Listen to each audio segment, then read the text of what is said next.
धनंजय मुंडेचं नाव नाही घेतलं आम्ही 25-26 दिवस तोंडावर कसलं, पण धनंजय देशमुखांना धमकी दिली तेव्हापासून आम्ही त्याचं नाव घेतलंय. मी जातीवाद कोणचा केला का? मी गोरगरिबाच्या न्यायासाठी लढायचं नाही? संतोष भाईला न्याय दे म्हणायचं नाही का? मी मराठा आहे, मी मागासारखत नसतो, न्यायासाठी मी भ्यात नाही कोणाला. गरीबाचे लेकरं मारून टाकता काय तुम्ही? माहिती मिळते की धनंजय मुंडे जे आहेत यांनी कराड यांच्या कुटुंबियांची पहाटेच्या वेळेला भेट घेतली. चांगलं काम केलं त्यांनी. बेस्ट मंत्रिपदाचा फायदा घेतो, गैरवापर करतो. बेस्ट, चांगलं केलं. एक आरोपीला आणि आंदोलनकर्त्या लोकांना जाऊन भेटतो. तुला टाइम नाही मिळाला का? संतोष भाईचं एवढं कुटुंब उद्ध्वस्त केलं तुझ्या लोकांनी, तुला टाइम नाही मिळाला संतोष भाईच्या तिकडे जाऊन त्यांच्या पाठीवरून हात फिरायला? तिकडे नाही जाता आलं. एक सुखी संसार चाललेला संतोष भाईचा उद्ध्वस्त केला, राख रांगोळी केली त्यांच्या आनंदाची. आणि आंदोलन करणाऱ्या लोकांना जाऊन भेटतो पाठ, म्हणजे संशय येणारच ना. आम्हाला संशय लागला याचा हात आहे का काय आता याच्यात, या खुनात. कारण याला काय करायचं? सरमाडा का करमाडा कोण येऊ? सरमाडाला काय गरज एवढ्या प्रॉपर्टीची इतकी? हे पडद्याच्या पाठीमागून याला ठेवलंय. अरे कधी दिसलं नाही ना हे, कोणत्या पिक्चर मध्ये नाही दिसलं, कोणाच्या कॅमेऱ्यात नाही, कोणाच्या खुर्चीवर नाही, राजकीय सामाजिक इव्हेंट झाले मोठे त्याच्यात नाही, हे कशातच दिसलं नाही ना. एकाएकी एवढी प्रॉपर्टी म्हणजे ही याची असूच शकत नाही. ही याच्या नावावर केली, गुंडगिरी याला करायला लावली, सत्तेचा गैरवापर यांनी केला, करायला लावला धनंजय मुंडेंनी, आणि याच्या नावावर ठेवली. मेला तर तू मर, गुतला तर तू गुत. ही डाव यांनी साधला ना. आमच्या सुखी संसार चाललेला संतोष भाईचा खून आणि बळी यांनी घेतला. आणि संतोष भाई सगळं कुटुंब उघड्यावर वाऱ्यावर पडले. संकटातून चाललंय ते कुटुंब. याला पैशाचा नाद दिसतोय धनंजय मुंड्याला. यांनी माया जमवून ठेवली त्याच्या नावावर. तुझ्या पैशासाठी तुझी जात तुझ्यामुळे बदनाम झाली, आणि आमचं बी चांगलं लेकरू सुखी संसार मोडला. त्यांच्या अन्नात माती कालायचं काम केलं. तुला तळतळाट लागणार, त्यांचं हाय लागणार तुला 100%. कारण ती मायमाऊली रडती, लेकर रडते, टाव पडते. ते धनंजय भैया देशमुख वनवन हिंडतय भावाच्या न्यायासाठी, त्याला पोलीस स्टेशन मध्ये धमक्या देतात. त्या धनंजय मुंड्याचं नाव नाही घेतलं आम्ही 25-26 दिवस तोंडावर कसलं, पण धनंजय देशमुखांना धमकी दिली तेव्हापासून आम्ही त्याचं नाव घेतलंय. मला वाटतं त्याच्यात मी न्याय नाही मागायचा, मी जातीवाद केला. फोटोला जोडे मारतात. मी जातीवाद कोणता केला का? काय संबंध यांचा माझ्या फोटो जोडे मारायचा? मी संतोष भाईला गरीबाच्या लेकराला न्याय नाही मागायचा का? तुमच्यासारखं आरोपीच्या बाजूला भरायचं काय? मी ही रूढ पाडली का धनंजय मुंड्याच्या टोळीने? आता याच्या जातीचा समान नाही. आम्ही कधीच वंजाऱ्याला, धनगराला, दलित मुस्लिमाला बोलत नाहीत. पाप तू करणार, ओबीसी उडी तू, ओबीसी अडचणी झालं. ओबीसीत काय संबंध आहे? पाप तू करणार, ओबीसीचं पांघरून घेतो का? पाप करतो आणि ओबीसीचं पांघरून घेतो. सगळे जातपणाला लावली यांनी, ह्या धनंजय मुंड्यांनी.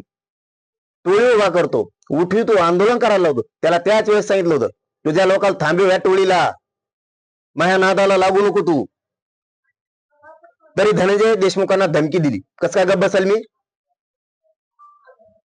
मी गोरगरिबाच्या न्यायासाठी लढायचं नाही? संतोष भाईला न्याय दे म्हणायचं नाही का?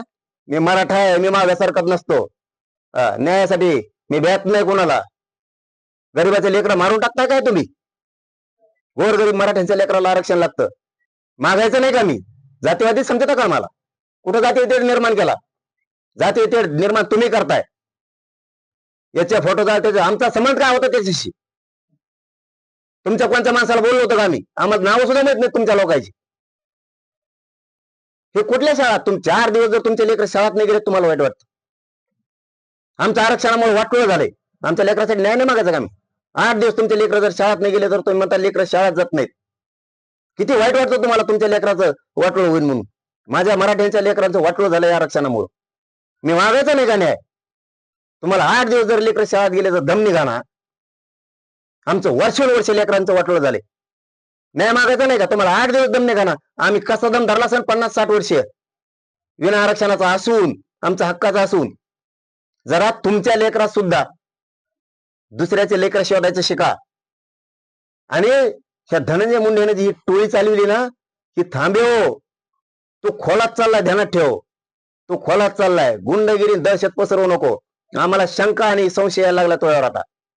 तू जर पाठिंबा देतो आंदोलन करणाऱ्याला, पाठ जाऊन भेटतो आंदोलन करणाऱ्याला, तर याचा अर्थ तो आबे हात हे का काय? त्या खुनात अशी आम्हाला शंका यायला लागली, संशय पण यायला लागला. का आम्ही शंका घेऊन येतो जाऊ? का संतोष देशमुखांच्या घराकडे भेटायला जायला तुला वेळ नाही मिळाला? आज भरा तिकडे गेला आणि माझ्या विरोधात टोळी उठवतो, संतोष भैयाच्या विरोधात टोळी उठवतो आणि ती गुंड लाभार्थी टोळी हे आंदोलन करती आरोपीला सोडा म्हणून. वा, उद्याच्याला खुन झाल्यावर, मारामाऱ्या झाल्यावर आता बाकीच्याने बी आरोपीच्या बाजून मोर्चे काढायचे ना, मग काढायचे ना. अरे सगळ्या जातीत असं होतं, कुणीच बोलत नाही गुंडाच्या बाजूनं. गुंड म्हणते ते असलं जातीचं तरी आपल्या काय घेणं नाही, जात नाही कोणी. मग तुम्ही गुंडाच्या बाजूने जाताय तुमचं पाप झाकायसाठी. इथून पुढे हीच रूढ होणार. भांडणं झाले, काही खून फिन झाला, आपण आपल्या जातीचे लोक मोर्चे काढणार, द्या आमचा माणूस सोडून, गुंड असला तरी पण. कारण तुम्हीच रूढ पाडली ना आता. तुमचा ते वाद आहे आणि दुसऱ्याचं ते कार्ट, ही पद्धत तुमची. तुमचं तेवढंच आयुष्य चाललंय. महे लोक तो या लोकांचा काय समज?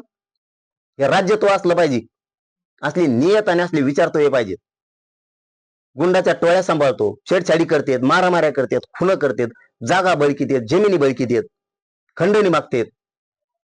आणि इतक्या दिवशी माया जमून ठेवली ना, ही तोयासाठीची, ही त्याच्यासाठी नाहीची, ही तोयासाठीची आणि ही तोच असायला पाहिजे. म्हणून मुख्यमंत्र्यांना आमचं सांगणं आहे की खुनातले आणि खंडणीतले आरोपी एकच आहेत. 302 मध्ये हे सगळे आले पाहिजेत, मोक्या खाली आले पाहिजेत, मोक्या खाली पण आले पाहिजेत, अंडर ट्रायल पण चालली पाहिजे. आणि यांना मदत करणारे बाकीचे सगळे आरोपी झालेच पाहिजेत, एकही सुटता कामा नये.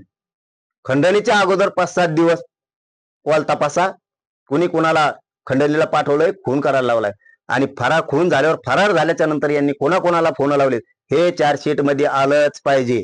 तुम्ही म्हणू शकत नाहीत की हे सापडत नाही तर आम्ही शोध घेतला, तर याचा अर्थ असा होतोय की तुम्ही त्याला सोडायला लागलात. यांच्यापेक्षा 10 पट आंदोलन आम्ही उभा करणार.